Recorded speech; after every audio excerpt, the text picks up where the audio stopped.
দাম্পত্য জীবনে শান্তি আসার জন্য স্ত্রীর অনেক কিছুকে হজম করা শিখতে হয় স্বামীর। নবী করিম সাল্লাল্লাহু আলাইহি ওয়াসাল্লাম জীবনে অনেক ঘটনা ঘটেছে।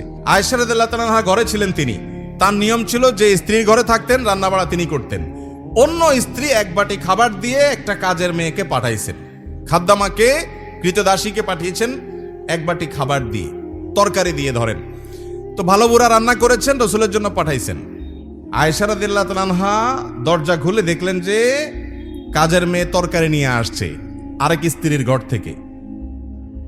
এই টাইমে যে কোনো মানুষই, যে কোনো মহিলারই মাথা গরম হওয়ার কথা, আমার বাসায় আজকে উনি থাকবে, আমি যা খাওয়াবো, তুমি আবার ওখান থেকে এক বাটি দিয়ে ভালো হওয়ার চেষ্টা করতেছো।